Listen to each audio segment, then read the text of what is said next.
Well, Raptor fans, the ride is over. The Boston Celtics, as we all know, beat the Toronto Raptors there last night to end their season. The Celtics move on. And before I break into what happened in that game, I want to say congratulations to the Boston Celtics for moving on to the Eastern Conference Finals to take on the Miami Heat. Best of luck there, except for Marcus Smart.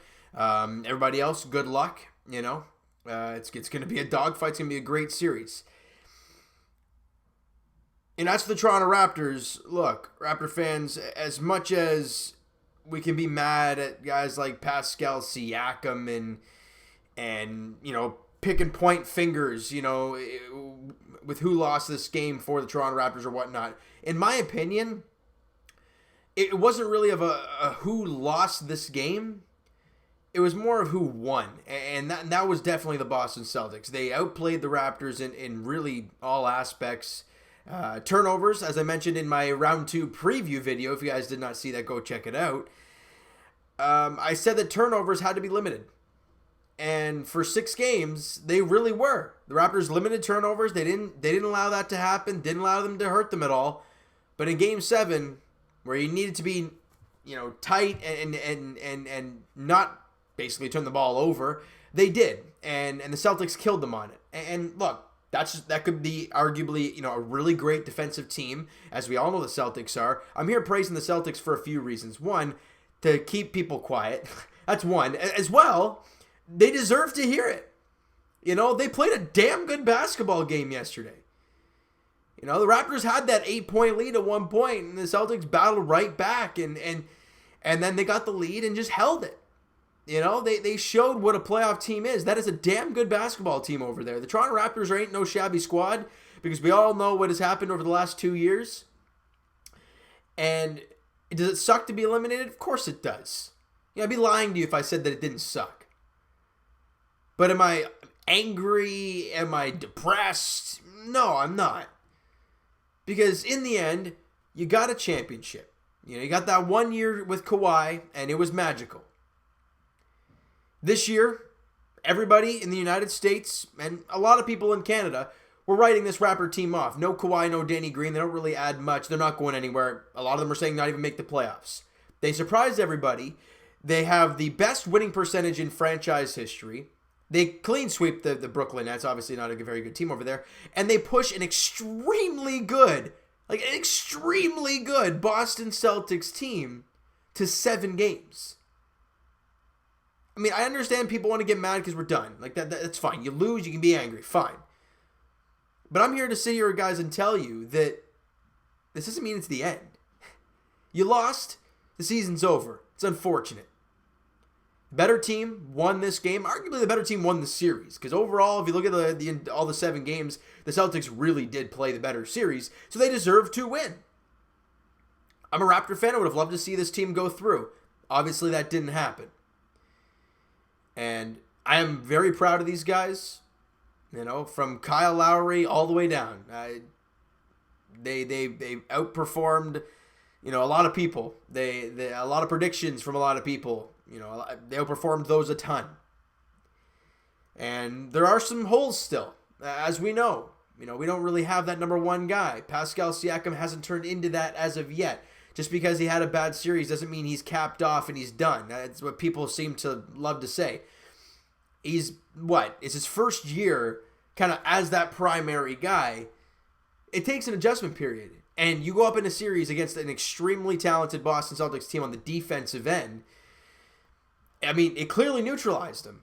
Now he's got to go into the offseason, work on some things, in my opinion, get stronger. I mean, as much as he has bulked up, I think he should get bigger. Because he can just bully guys inside, as he's shown at times. He showed a little bit in this game yesterday as well. But for the Toronto Raptors, guys, as much as it sucks that the season is over, you can't win every time. I hate to say it that way because I would have loved to win again, but you just can't win every time. We have this chip, and you have a good foundation of a squad, but now there's a lot of decisions to make. There really is. But before we get into that stuff, because I'm not going to talk about that in this video, that's more of an off-season, a season review, off-season preview video. I'm going to leave that for that. But let's get into this game just a little bit, okay? We talked about how the Raptors had the 8-point lead. The Celtics battled back, got the lead, and held on. That's really all I'm going to say when it comes to the scoring and whatnot. But in the fourth quarter, when your team needed to put up points, you didn't. The Raptors scored 16 points. 16 in the fourth. You could arguably say they were tired. You could say whatever you want to talk about. But in the end, they scored 16 points when it mattered most. And as I've always said all year long, it's not a matter of who makes the biggest run. Because Raptors had, I think, an 11-0, 13-0 run at one point in the second quarter. And that was great. And they took an 8-point lead. We're like, wow, this team is playing fantastic. But it's a matter of who makes that last punch, that final punch. And that final punch, in the final 5 minutes of the game, were the Boston Celtics. And that's why they won this game. Let's get to the numbers. The Raptors shot 41% from the field. Boston shot 41% from the field. The Raptors shot 29% from three. They shot 24% from three. They made one more three. I'm not sure how you want to really look into it. Both teams didn't really shoot well from there. Raptors shot really well from the free throw line. 17-19, 90%. They shot 56%. This is very uncharacteristic of the Celtics, but in the end, doesn't matter. Rebounding was 14 apiece. They had 3 more offensive boards than us. 19 assists to our 17 assists. Again, didn't even crack 20 dimes. The ball got stuck. They had 12 steals. We had 1. A team that Fred VanVleet leads the NBA in deflections, or what is it? Something like that. And he had 1 steal in the game. They played very sound basketball. They had 12 steals, right? And blocks in the game. We had 6 to their 5. But here we go. 18 turnovers to their 10. In an elimination game, you can't turn the ball over 18 times, especially against that good of a team over there in Boston, right? And points in the paint, they were +4, 44, 40. Second chance points, 8-7 in favor of the Celtics. And fast break, again, they really neutralized the fast break for the Toronto Raptors. Hence why Pascal Siakam didn't have a great series. 23-10 in the fast break for the Boston Celtics. They beat us at our own game kind of thing. That tells you a really good basketball team. And this is where the numbers get big. Points off of turnovers. The Raptors had 18 turnovers. It led to 31 points. I mean, those kind of things just kill you. Raptors had 18 points off of their 10 turnovers, but that's a 13-point differential just off of turning the ball over. It's not good enough. Now, obviously, there's no moral victory. There's no get them next time because the season is over. And let's get to some numbers real quick and see who did what. I mean, your leading scorer in the game was Freddie VanVleet. He had 20. He's looking for a payday this summer. That's what I'm talking about with it's going to be a crazy offseason. Pascal Siakam, he had a double-double, 13 points, 11 boards, 3 assists on 5 of 12, shooting 3 of 4 from the line, 0 of 1 from three-point range, had a block in the game, turned the ball over 5 times, did Pascal, and he was a -3 on the floor. People would be like, well, he shot just under 50%, and he got a double-double. I'm like, yeah, but if this guy's our number 1 scoring option, number 1, basically a Kawhi of last year. I'm not saying they're the same player, but they were both number 1 options, right? Siakam this year, Kawhi last year. Kawhi made shots. In Game 7 against Philly, what did Kawhi do? He took like 30 shots. You won the game. Pascal, yeah, he shot 5 of 12, which isn't downright terrible considering what he's done in the series. 12 shots. I mean, it's not good enough, and the fact that he had a double-double, look, and he said in his post-game interview about, how he puts blame on himself. And look, I understand that he wants to blame himself, but it was a team effort.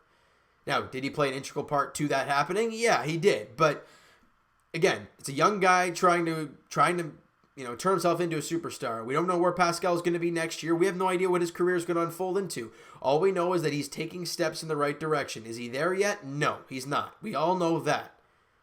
One step at a time, right? All right. OG Anunoby didn't really make much of an impact offensively as he did in game 6.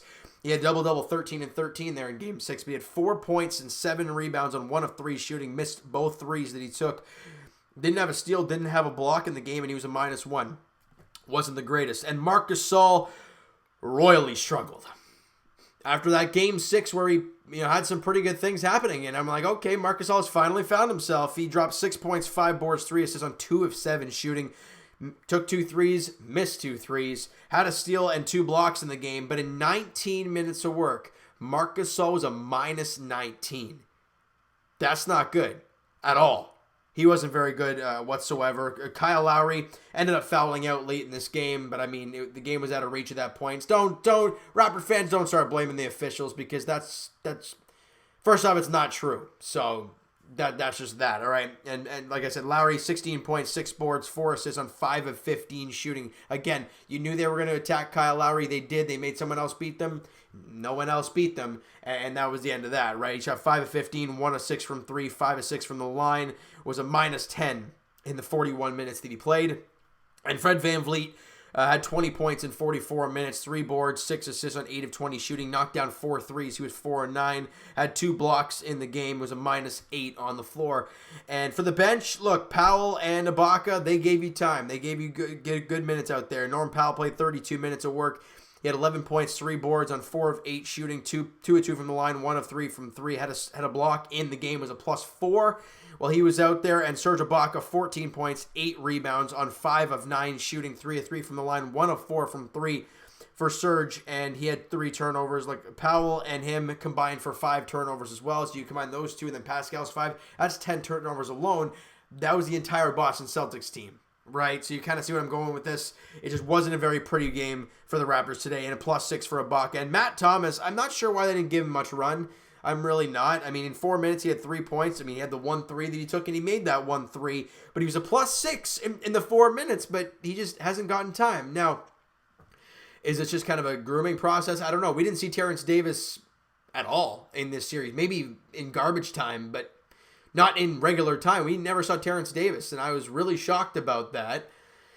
But Nick Nurse made things happen. You forced a Game 7 against an incredible basketball team, guys. I mean, there's nothing to be, angry about. Let's put it that way, because you can be sad. You lost a Game 7 against a Boston team, as Toronto teams are well known for doing, okay?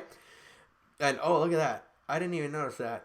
It's not stuck in my teeth the entire time. And it's just going to stay there. Okay. But, look, guys, it sucks that the season's over. It royally does.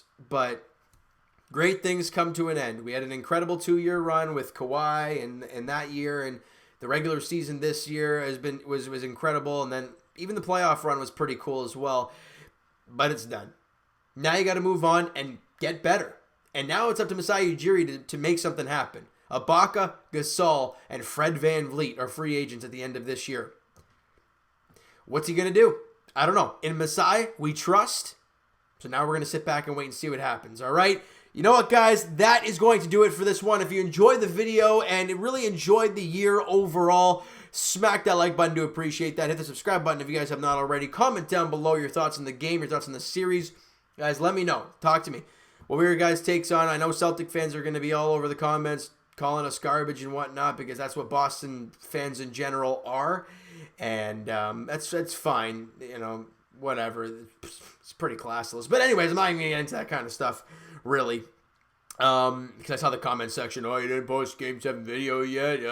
Pretty scared. I saw one that was like, man, what was it? Something along the lines of, I disrespect you, man, if you're not going to post a Game 7. Of course I'm going to post a video. Why would I not post one? I've posted one for every single game. But okay. Anyways, guys, like I said, that's it. Comment down below everything towards the season, what your fondest moments were from this year specifically, and Twitter is down below for myself. Follow up, send me a DM, do all that great stuff. Also, the Instagram link is down in the description below, so follow up there if you've not done so already. And I will talk to you guys Blue Jays edition. Well, very shortly. I'll talk about the 18-1 whomping yesterday against the Mets. All right, but they take on the Mets in Game 2 of the 3-game set tonight. Actually, it's starting in about an hour. All right, and as for the Toronto Raptors, I'll talk to you guys in the very near future.